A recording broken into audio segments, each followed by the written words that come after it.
La 4G Batelma vous présente Ni Vavao.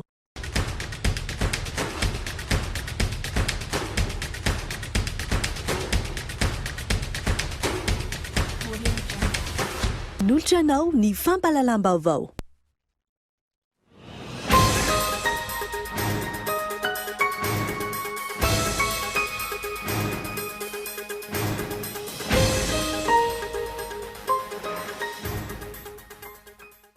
Misy fatarana ary tsy maharaka ny fanaovana fitiliana ho any ireo voafonja vaovao ho ny tale jeneraly ny fandrarana ny fonja tamin'ity androany ity. Nandraisana fepetrana manokana ireo voafonja mitondra ny tsy mikaretina coronavirus. Isan'ireo mahazo ny programme d'appui au développement de ville équilibre itoliara.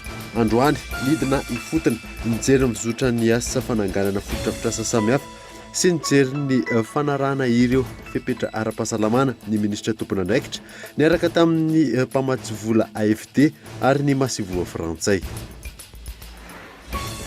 Anamora kokoa ny famakina ny LFR 24 ny fanaovan'ny gouvernemanta nitatitra mahakasika ny fandarana asan'ny politika kapobean'ny fanjakana izay natao teny amin'ny antany miaram-pirenena androany ho ny Premier Ministre lehibe ny gouvernemanta. Maro lafy ny endrika herisetra mahazo ny zokiolona mateti-pitranga eny anivon'ny fiarahamonina raha fanadinana natao amin'ny herisetra ara-tsaina sy ara-bola. Olana ny tsy ahafahan'ireo zokiolona manantona ny tompon'andraikitra mahefa. Eo amin'ny maresaka iraisam-pirenena nahitana olona mitondra ny valinaretina Covid-19 maherin'ny folo indray tao amin'ny tanànan'ny Pekin ao Chine androany. Toe-javatra tsy nisy hatramin'ny faran'ny volana martsa teo izany. Nandray fepetra entitra araka izany ireo tompon'andraikitra any amin'ny toerana. Nandeha ireo avy hatrany.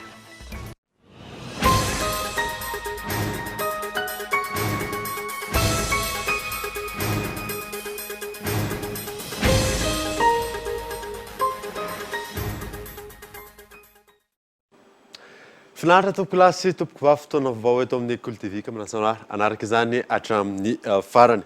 Nanamboatsika ny vaovao itera-bokatsoa amin'ny faritra Roa-Mboropolo eto Madagasikara ny fametrahany fitondram-panjakana ny plan Marshall anarenana ny lafiny ara-toe-karena. Andrasana ihany koa ny fanendrena ireo gouverneur ho an'ireo faritra izay tsy mbola manana izany. Henri Florian. Paikady norasin'ny fitondram-panjakana malagasy sy fanerenana ara-toe-karena aorian'ny krizy nateraky ny valanaretina coronavirus, ny fametrahana ny plan Marshall araka ny nambaran'ny filohan'ny Repoblika ny Madagasikara nandritra ny tafa nataony ho an'ny vahoaka malagasy omaly. Ny plan Marshall izay miantefa mivantana amin'ny fananganana fotodrafitrasa manerana ireo faritra 20 eto amintsika. Vola mitetina 3.7 miliara ariary no natokany ny fanjakana malagasy natenterahana izany izay efa tafiditra ao anatin'ny teti-bola-panjakana sy mpanitsina ho an'ity taona ity. Dia isy paikady fanorenana sy fanarenana zay apetratsika eto amin'ny firenena na plan Marshall zany no apetraka. Ao anatin'izany dia misy vola 1043 milliards d'ariary zay napetraka ao anatin'ny loi de finances rectificatif. Anaovana asa maro be manerana ny district, manerana ny Madagasikara, fanaovana ny université, fanaovana ny barao-panjakana isan'ny tokony zay efa misy io hitanareo amin'ny fahitalavitra reny zao dia efa mandeha daholo, ny fanaovana hôpitaly manerana ny district, ny fanaovana an'ireo trano rehetra, ny fanaovana ny fanamboaran-dalana 1250 kilometatra lalana ao amboaritsika amin'ity taona ity.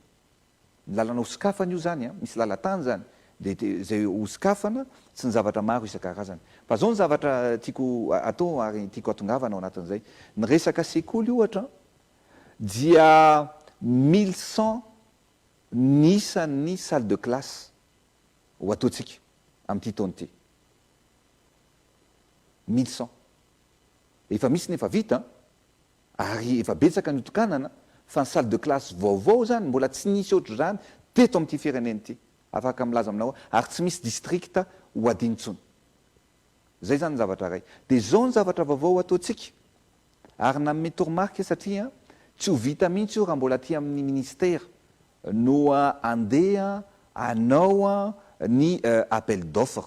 Fa ny zavatra ho atao zany dia ho alefa izy io ny appel d'offre rehetrarehetra na ny fanaovana ny sekoly na ny fanaovana lalana na ny fanaovana ny asa rehetrarehetra dia ho alefa isaky ny distrikta dia any anivon'ny distrikta ampahafantarina ny olona any satria betsaka ny orinasa any ny hoe reto a ny asa atao ato amin'ity distrikta ity dia any mba mamaly ary ny olona orinasa zay efa nanao asa manana ny trakefany any amin'ny distrikta manerana ny Madagasikara dia omena vahana anao an'ireny asa ireny.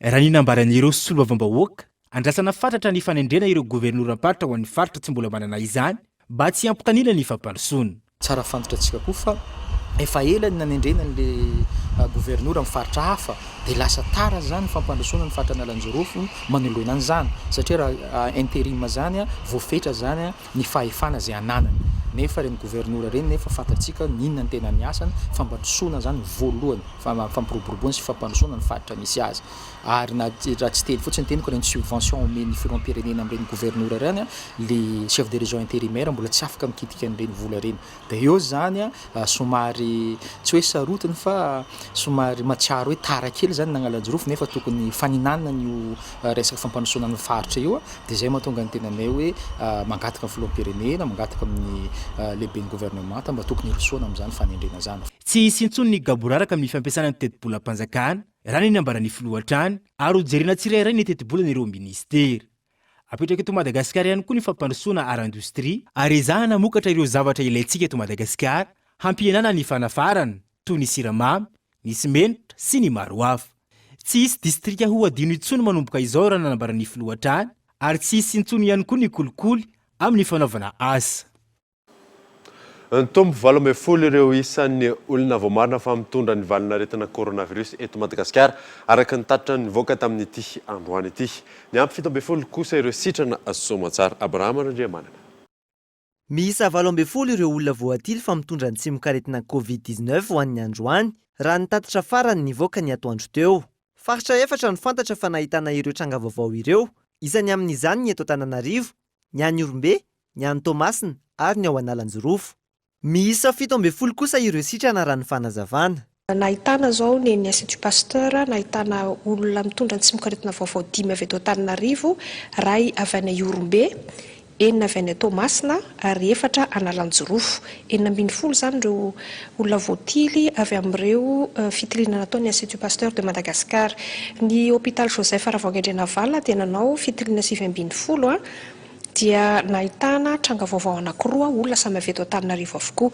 Zay zany maha 80 azy, 40 voatily ny Institut Pasteur de Madagascar ary ny anankiroa voatily tao amin'ny hôpital Joseph Ravoagendrena-Valona. Momba ireo sitrana 70 indray dia toy izao ny fisarazaran'izy ireo avy any Toamasina faritanin'ny Toamasina avokoa ny 20 amin'izy ireo ary avy eto Antananarivo ny anakenina. Zay zany maha 70 azy. Arak'izany mitotaly 790 ireo olona voatily fa mitondra ny tsimok'aretina COVID-19 eto Madagasikara. 7,720 kosa ireo olona manaraka fitsaboana ary miisa 4,730 ireo sitrana.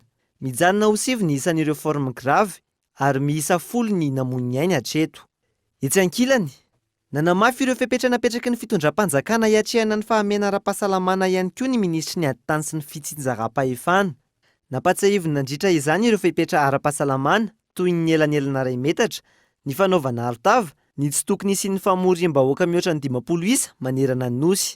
Indrindra aloha manerana ny tany-pirenena malagasy manontolo izany hoe ny distrikta rehetra ankoatra ny Feno Rivantsinanana, Toamasina voalohany, Toamasina faharoa, Moramanga ary ny faritra Analamanga dia ezahantsika miverina amin'ny fiainana azo atao hoe tokony ho ara-dalàna amin'izay zany ny vahoaka malagasy manontolo sy ny fiainana. Ny couvre-feu na tsy fafana mivezivezy amin'ny alina akoatra n'ireo distrikta voalaza teo ireo sy le faritra Analamanga dia foana tanteraka. Tsy misy ny couvre-feu akoatra n'ireo faritra ireo. Ankoatr'izay, nambaran'ny ministra ihany koa fa afaka manohy ny asa hatramin'ny 10 ariva ireo mpiasa eto amin'ny faritra Analamanga ary mifarana amin'ny 7 ariva kosa ny ahafahan'ireo taksibe mitatitra olona. Mikasika ny fepetra ho an'ny faritra Feno Rivantsinanana, Toamasina voaloha, Toamasina faharoa ary Moramanga kosa hatramin'ny 3 ora tolakandro no ahafahan'ireo olona any an-toerana manao ny asany. miato avokoa ny fampianarana ao amin'ireo faritra efatra voalaza teo ireo. Ireo mpianatra nala fanadinana irery kosa no afaka mianatra amin'ireo faritra hafa eto Madagasikara hatreto. Tsy mbola mahazo mivezivezy kosa ireo mpitatitra rezionaly mampitoy ireo faritra 5 ireo, hoy ny tompon'andraikitra. Misy fatarany ary tsy maharaka ny fanaovana fitiliana ho an'ireo olona voafonja vaovao. Hoy ny tale jeneraly ny fandrarana ny fonja tamin'ity androany ity. Nandraisana fepetra manokana ihany koa ireo voafonja mitondra ny tsy mikaretina coronavirus. Henri Flory.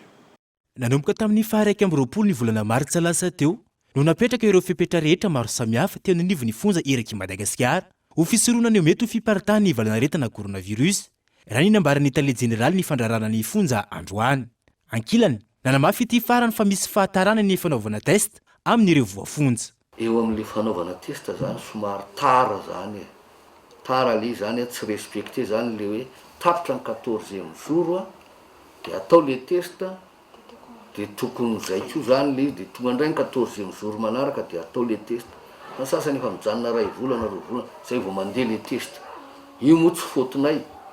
Tsy fotinay aty amin'ny administration pénitentiaire le izy fa ny mety ay le fanaovana ny test io zany ay misy fitaovana ihany koa. Kanelay tsy ampy le tsy fampiny fitaovana.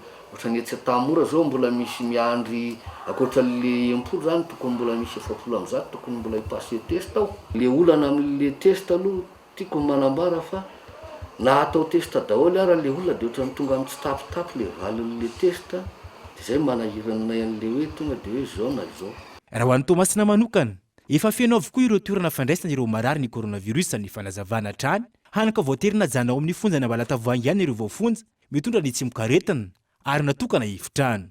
Dia teo anatrehan'izay tarehin-javatra zany dia nitady local ihany zay zany hoe ahoana moa zany no anreto so dia tsy tokony hipetraka atao anatin'ny fonja reto fa tokony atao ivelany. Ny olana moa dia zay zany. Dia rehefa izay moa le olana dia hoe aloha azomina ato amin'ny fonja ihany zany fa andraisana fepetra. Dia nisy local anankiray zany naménagena hipetrahan'ireo olona reo dia nasiana kidoro sy farafara dia ao zany le olona reo no tsaboina.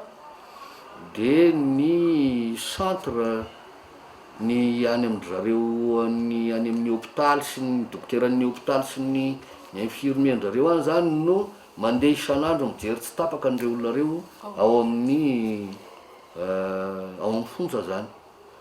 Tsy ireo voafonja efa tao amponja hatramin'izay no voan'ny coronavirus ireo, fa ireo voafonja izay nanomboka tamin'ny faha 1 ny volana Martsa lasa teo, raha ny fanazavana. Hatreto, voafonja 170 no fantatra fa mitondra ny tsy mikaretina COVID-19 an-Tomasina, ary iray kosa no mitondra ny tsy mikaretina ho an'ny fonja ny Antanimora. Isan'ireo nahazo ny programme d'appui au développement de ville équilibre et Toliara. Androany nidina ifotana anjery mizotra ny asa fananganana fotodrafitrasa samihafa sy nijery ny fanarahana ireo toromarika ara-pahasalamana ny ministra tompon'andraikitra niaraka tamin'ny mpamatsy vola AFD ary ny Masivo Frantsay miantarandriana.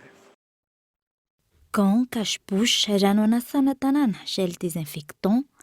Ireo no hita tamin'ny toerana natanterahana fotodrafitrasa rehetra tanterahin'ny ministeran'ny fanajariana ny tany sy ny asa vaventy anatin'izany ny tetikasa padaivana ny programme d'appui au développement de ville équilibre teto Toliara.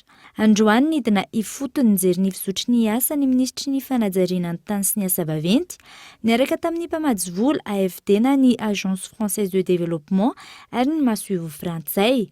Hita nandritra izay fa amin'izao fotoana izao mizotra araka ny tokony ho izy ny asa anatin'ity tetikasa ity sy ireo tetikasa hafa. Ilaina ny fidinana ifotony tatia mba ahafahana mamary olona tokony hovahana fa indrindra ahafahana mampandroso aingana ny asa sy fanaraha-maso fa voaja tsakasy andavany ireo fitsipika ara-pahasalamana mikasika ny valanaretina COVID-19 teo. Mandroso ny asa amin'ny tapany voalohany ary ezana ny ampandroso ny tapany faharoa zay voalaza amin'ny teny frantsay hoe tranche conditionnelle ho vahana daholo olana majinijinika ary isorana ny tompon'andraikitra rehetrarehetra ty amin'izay fandraisana andraikitra zay. Ny fotoana amin'ny tanany tetikasa hatramin'ny heritaona amin'ny taona 2024 no famitana azy rehetrarehetra mety mihoatra kely hatramin'ny 2024 arakaraka ny fahasarotan'ny asa.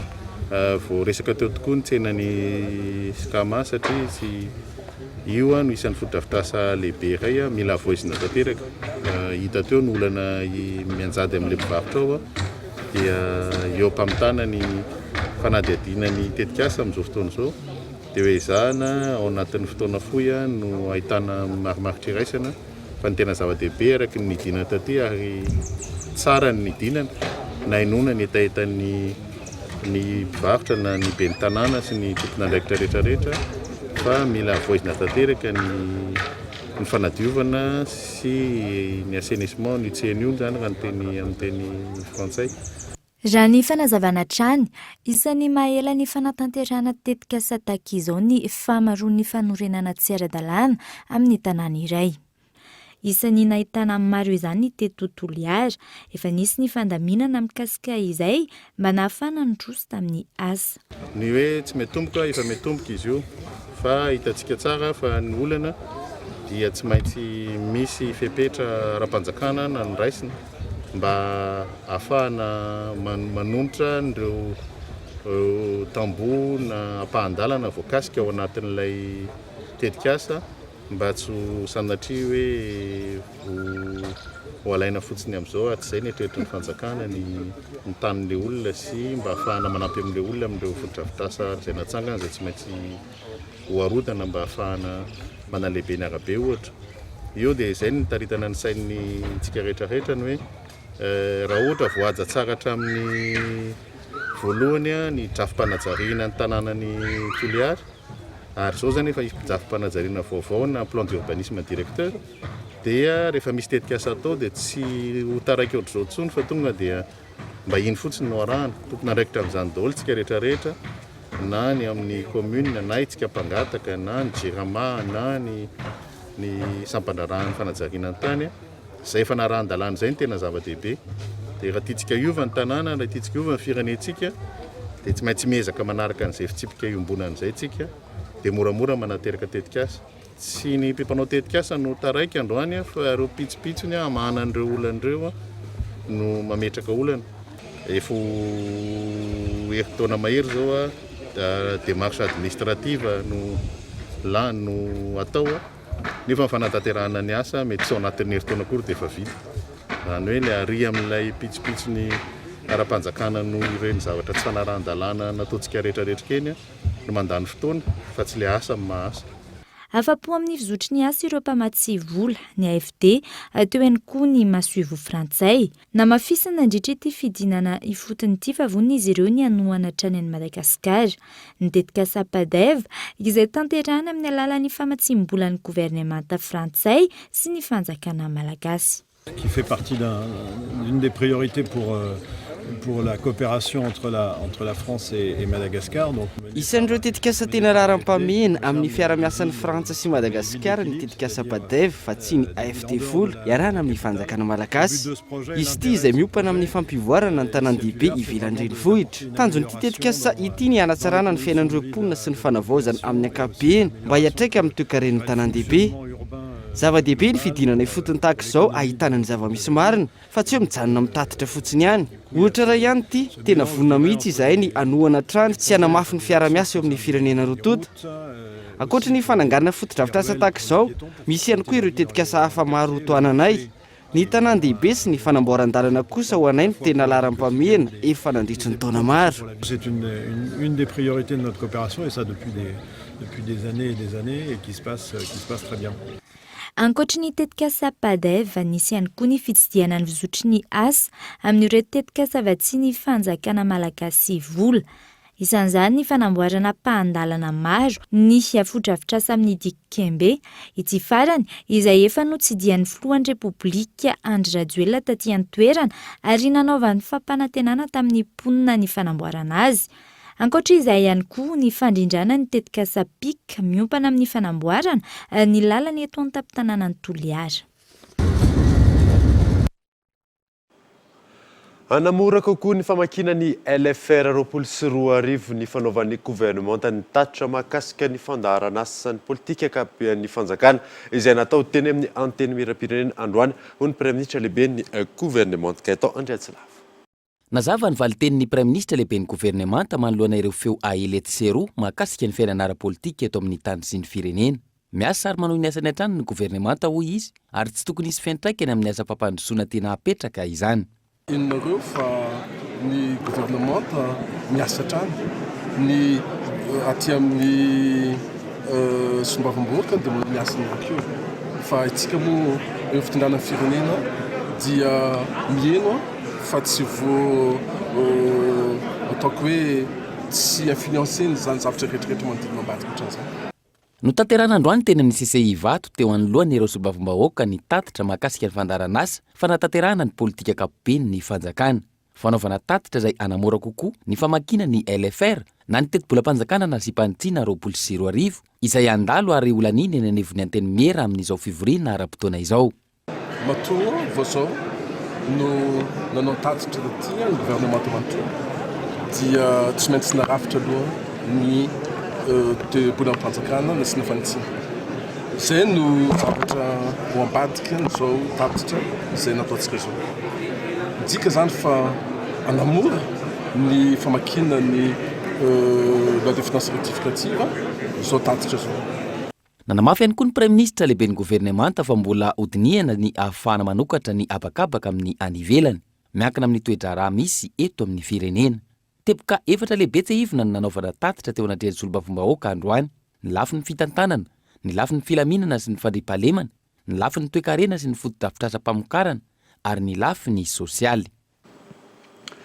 Manoloana ny famoahana an-gazety izay milaza fa ny teknisianina Betsileo no misakana ny LFR 2024 nanao fanambarana ireo solombavambahoaka rehetra voafidy tao amin'ny faritany Fianaratsoa ary nanamafy fa tsy tokony afangaro amin'ny tsy vidian-kevitra ara-politika ny fiaviana. Fanampanazavana. Izahay dia mitsipaka ny fampiasana ny anaran'ny foko Betsileo amina kajy politika sy amin'ny tsy fanarahana eny anivon'ny ministera fa miangavy an'izy ireo ifanatona ifampiresaka satria tsy mendrika ary tsy tokony atao eto amin'ny tany Repoblika Madagasikara izany fanononana fokon'olona izany satria efa natao iray isika ka dia mapita amin'ireo tompon'andraikitra izahay fa mandray ny fepetra raha mbola miverina izany fanambarana izany. Lafa mavoafa kosa indray avonina amin'ny fifampidiniana afahana manarina ny toe-karena ny fikambanana ireo vehivavy mpandraharaha raha nambaran'izy ireo tamin'ny ety androany ety ny antsiprizy izay entiny iona saina. Mikaikaiky ireo vehivavy mpandraharaha amin'izao fotoana amin'ny fiantraikany valanaretana coronavirus amin'ny orinasan'izy ireo isan'ny vomafy ny sehetry ny fizahantany. Ka raha miresaka fizahantany tsika dia ny 50 isan-jato ny mpiasa amin'ny fizahantany dia vehivavy avokoa sy ny tanora. Marary ny fizahantany amin'izao mandohalika tanteraka satria mikatona ny hôtel, mikatona ny restaurant, mikatona amin'ny parc, tsisy transport, eritrereto amin'izay misy 40 000 emploi maty tanteraka, 300 000 employés direct, indirect manko, indirect. Ahoana tokoa ny iverenana amin'ny asa mendrika. Izay zany zao no atahorantsika raha tsy miasa amin'ny vehivavy na amin'ny vola malaky, tsika nefa miady amin'ny resaka tourisme sexuel dia mba iangaviana zany mba jerevy reto vehivavy ahoana ny fiofanana, ny fanampiana, ny hetra mba midina, be da be ny zavatra azo iarana amin'ny dinika. Maro ny fatiantoka raha ny fanazavana hatrany, maro ireo orinasan'ny katona sy nampiaton'ny mpiasa tao aminy. Amin'izao fotoana dia 20 isan-jaton'ireo orinasa ireo tantan'ny vehivavy sy ny tanora mbola tsy afaka nandoa ny hetra. Tsy afaka nandoa ny hetra satria namelanja amin'ny fandoavana ny karaman'ny mpiasa izay afaka mbola tazomina. Sy na afaka nandoa ny hetra satria mbola maro koa zavatra hafa ankoatran'ny karama sy ny hofatrano. 50 isan-jaton'ireo orinasa ireo efa tafiditra anatin'ny chômage technique amintsika amin'ny teny izao. Ary tsy azontsika atao ambanin-javatra nefa fa 20 isan-jaton'ny mpandraharaha dia orinasa tantan'ny vehivavy. Izany rehetra izany dia mitotanisa raha mijery fotsiny tsika amin'ny reto fikambanana izay jorona eto kanefa mihoatra an'izay dia efa eo amin'ny iray alina eo zany ny asa vokarin'ireo orinasa ireo. Vaolana rosin'izy ireo ny fampifanarahana ny fanampiana izay entin'ny fitondram-panjakana amin'ny toe-javatra iainan'ireo mpandraraha ankehitriny. Ohatra fananganana silo communautaire stockagena PPN ohatra.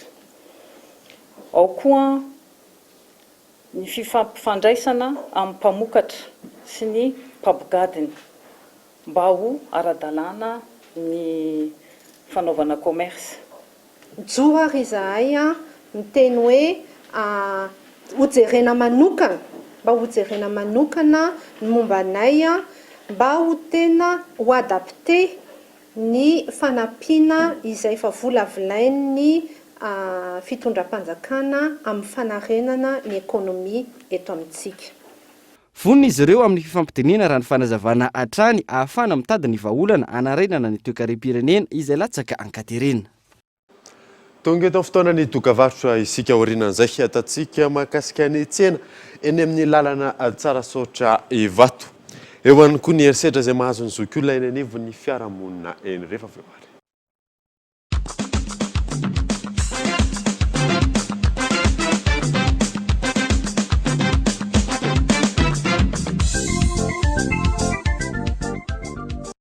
Siro vaovao, masky épicé.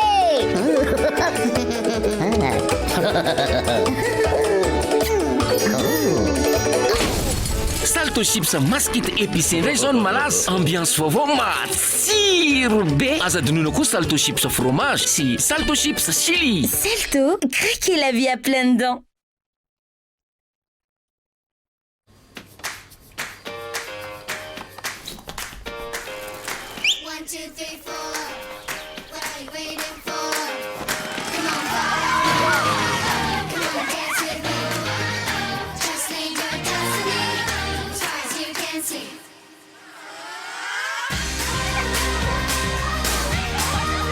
Du bon lait, une crème onctueuse.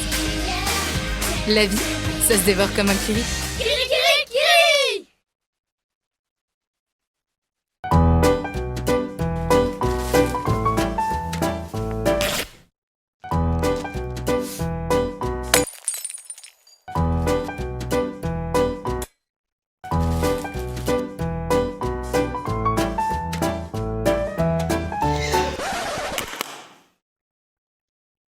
Résistant et sympa comme ton papa. Pour la fête des pères, profitez de 20% de remise sur tous les smartphones Telma. Et le Titan est à seulement 149 milliards TTC. Rendez-vous vite en Telma Shop.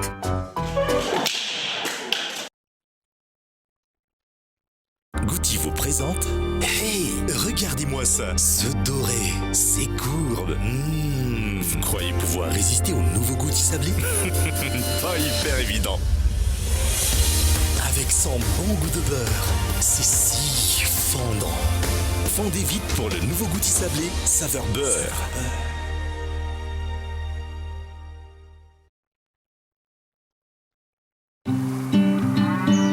Ahitra maitso, tany manan-karena,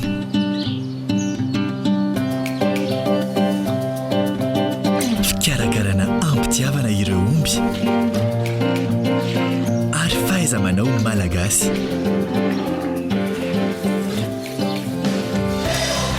Ireo ihany no ilain'ny sokolé mba hanomezana anao ny tsara indrindra.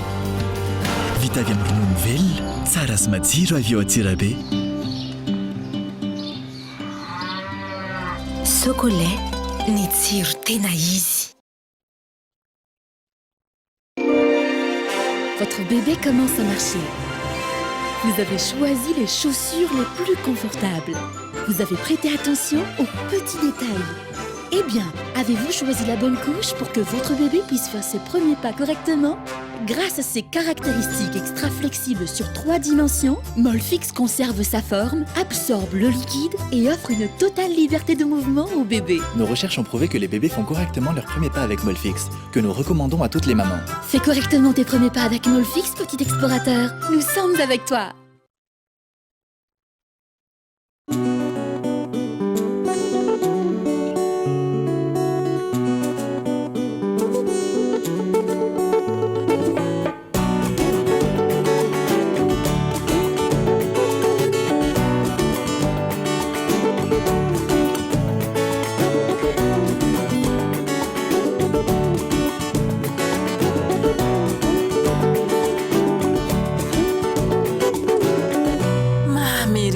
Miala miaraka amin'ny Gouty.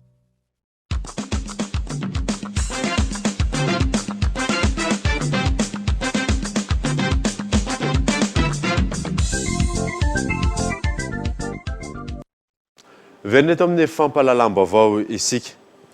Miompana amin'ny tokony mbola isian'ny fiboana na tsy amin'ireo faritra misy ny Covid-19 indray ny fanadininy izay nitototsain'ny agence capsule niaraka tamin'ny Cool TV FM. Ny apahany betsaka tamin'izay nanontaniana namaly fa tokony mbola isy izany fanadina.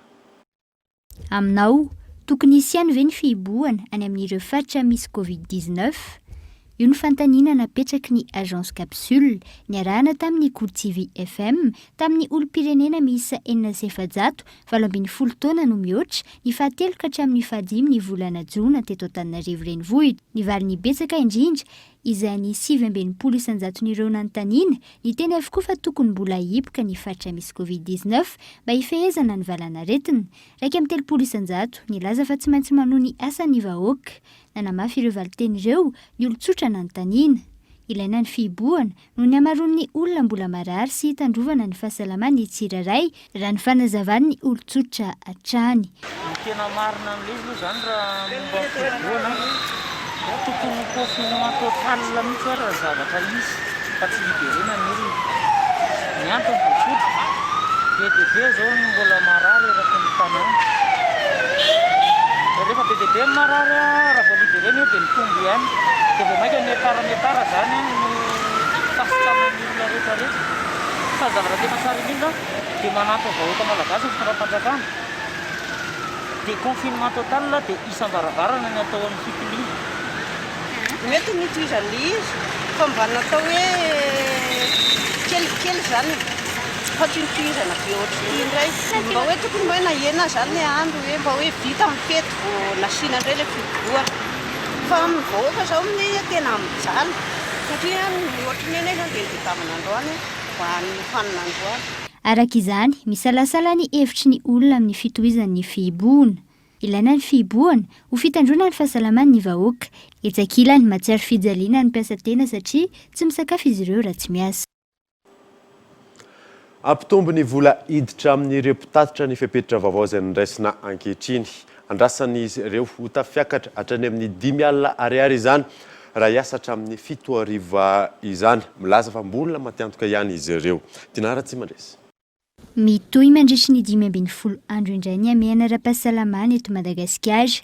Mitohy ihany koa ny fanalefahan'ireo fepetra rehetra ao anatin'izany amehana izany. Voakasika manokana amin'izany ny ora fiasan'ireo fiara-pitatitra eto an-drenivohitra raha hatramin'ny 5 ariva ihany izy ireo no nahazo ny asa teo aloha, afaka manao ny asa fitateram-bahoaka hatramin'ny 7 ariva izy ireo ankehitriny. Ary ny mpitatitra ny fiara fitateram-bahoaka dia mitsahatra ihany koa amin'ny 7 ariva. Zay zany zavatra mitranga eto amin'ny faritra Analamanga. Nahavelom-bola ireo mpitatitra izany fanapahan-kevitra izany satria mifanindra an-dalana amin'ny fitombon'ny ora fiasana ny fitombon'ny vola miditra amin'izy ireo. Nandritra ny famerana ny ora fiasan'ireo mpitatitra ho tamin'ny 3 ora tolakandro sy tamin'ny 5 ora ariva, mandidina ny 3 alina ariary ny vola miditra amin'ny fiara iray. Ankehitriny kosa tombanan'izy ireo hatratra 5 alina ariary zany noho ny fahafahan'izy ireo mitatitra olona hatramin'ny 7 ora ariva. Teo zany versemenay tamin'le lerale tamin'ny telo teo ny raha 307 izy dia 125 000 dia misy 30 000 ariary dia 25 000 ariary. Dia amin'izao zany efa mba hita hoe miakatsakatsaky kely izy zany efa mahazo 40 000 ariary zao ny sprinter le lavabe. Dia ny 307 efa 150 000 30 000 ariary. Dia zao amin'ny fito zao ngamba mihiny zay efa mety mba miakatsaky kely indray izy zany. Efa mety hoe mba zao 50 000 ariary izy zao na 60 000 ariary. Mafaly satria mitombo dia tsy mahazonay zany le tamin'ny telo reny eo amin'ny 3 alina. Isan'ny afa-po tamin'ny fanalefahana ny fepetra mikasika ireo fiara-pitatitra ireo mpandeha sy mpampiasa izany. tsy manao ambany zavatra ny fitandremana hisoroana ny fiparita ny valanaretina coronavirus anefa izy ireo rehefa mandeha amin'ireny fiara-pitatitra ireny.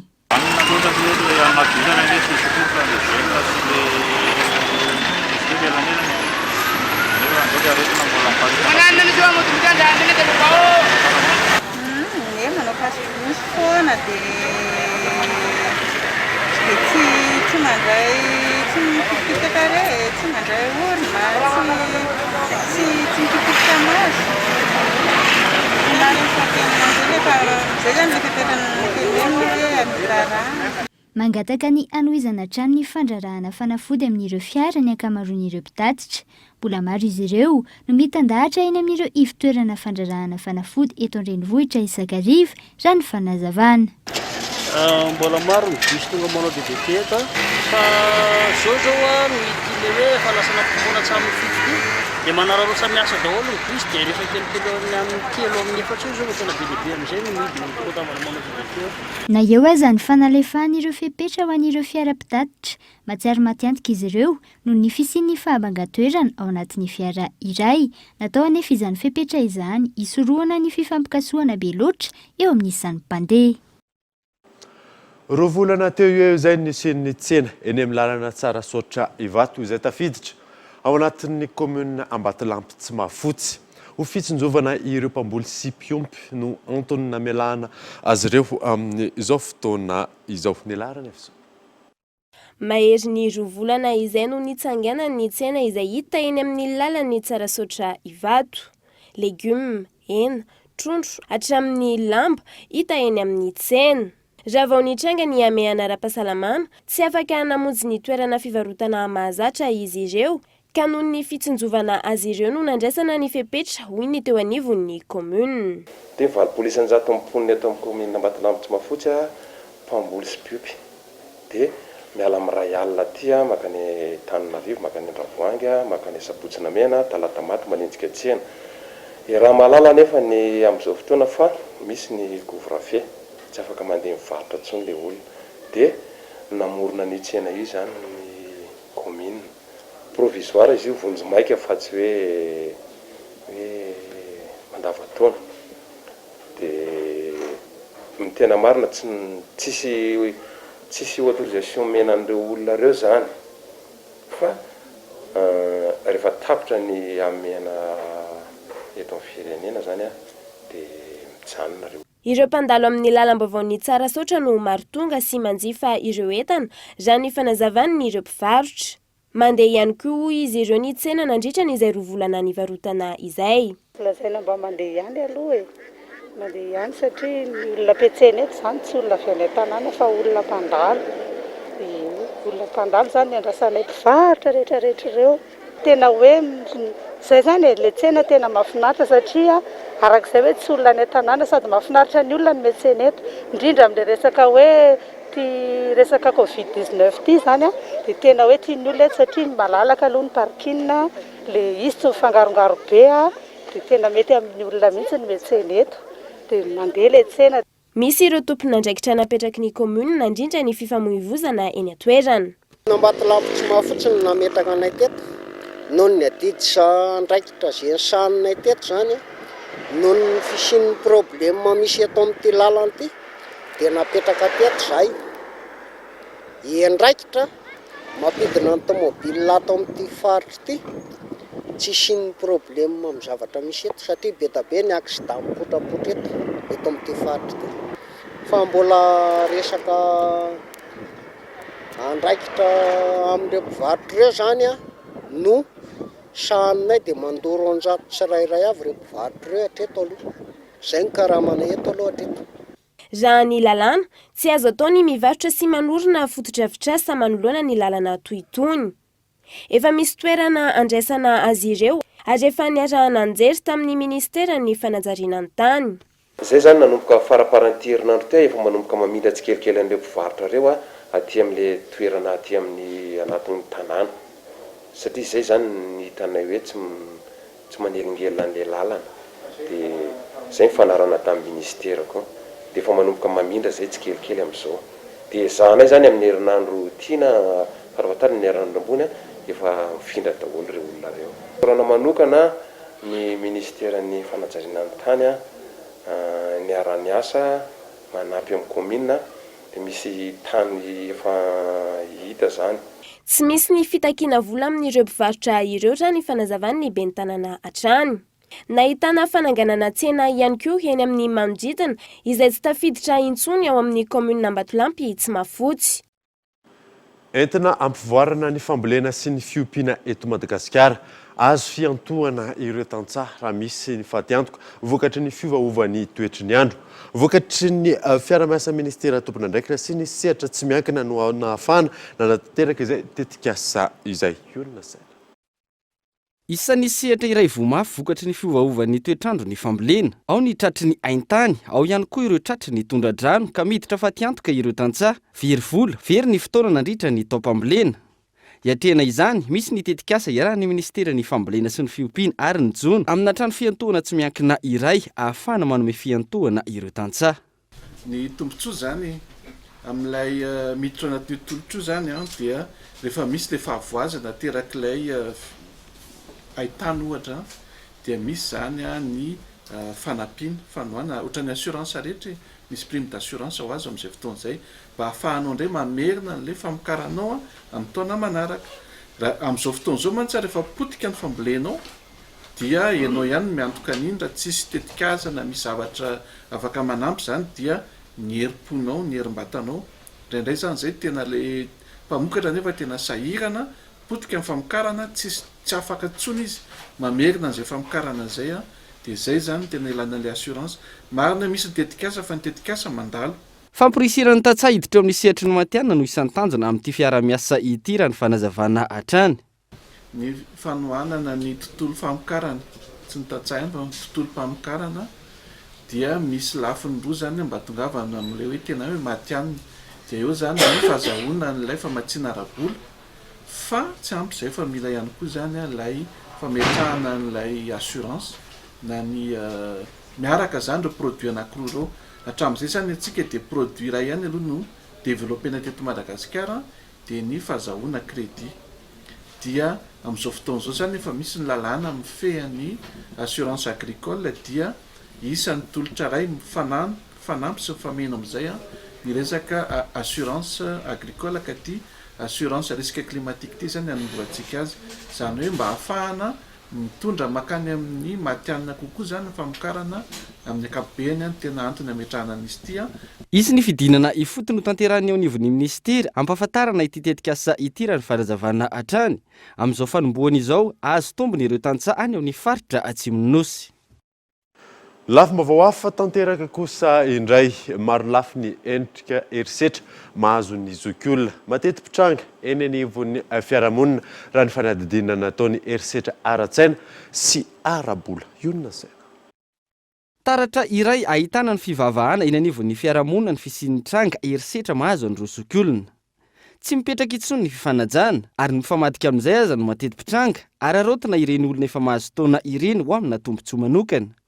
Maro ny endrika herisetra mahazo ny zokiolona raha ny fanadidina natao tamina toerana fitaizana zokiolona iray teny Ambohipanja Ilafy tamin'ity androany ity. Ny herisetra mety mahazo ny zokiolona dia ny maltraitance psychologique zany hoe herisetra ara-tsaina, dia resaka menasa, resaka fanambaniana, dia izy mety angalatra le olona mitaizana azy ny vola,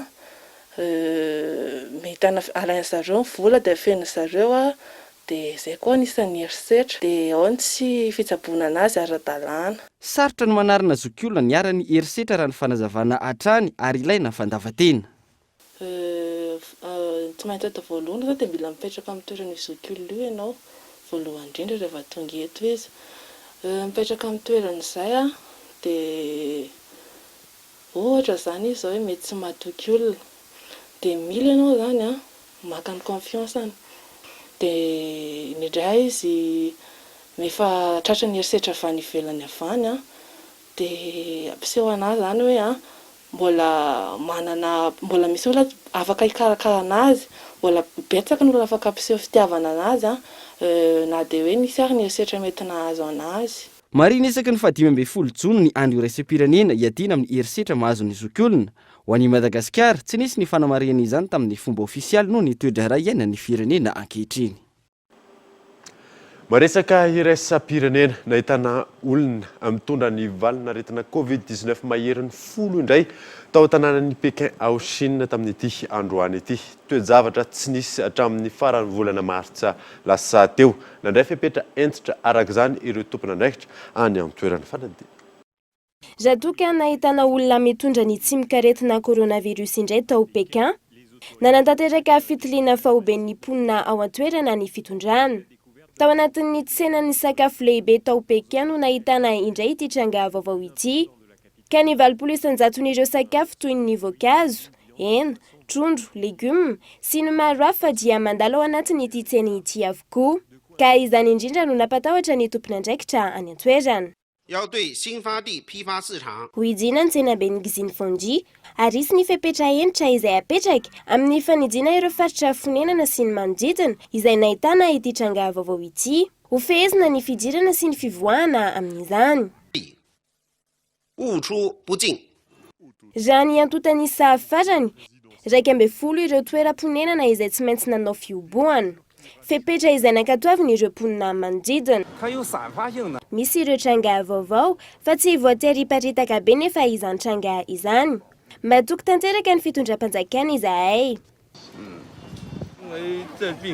Nisy ihany ny fikorontanana tamin'ilay andriany voalohany, fa tamin'ity andriany faharoa ity tsy dia nikorotana loatra ireo mponina. Mahazo antotanisa izahay ary hita ihany koa fa mandray an-tanana ny rarah ny fitondram-panjakana. Ireo mponina kosa etsy ankilany mitandrina ihany. Tsy tokony hisy ny olana ary tsy tokony ho taitaitra ireo olona. Raha tany Chine no ny tranga voalohany ity valanaretina ity, ka hita fa voafehan'izy ireo ny fiparitahana ilay valanaretina. Ka tsy nahitana tranga mihitsy tao Pekin nandritra ny 5-10 andro tao alohany nahitana izao tranga vaovao izao. Izay mamarina vaovao tamin'ity androany ity. Ankasitrany ianao nanatraka izany soafa tsara atao.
Nanolotra anao teo ny fampalalam-baovao. La 4G by Telma vous a présenté ny vaovao.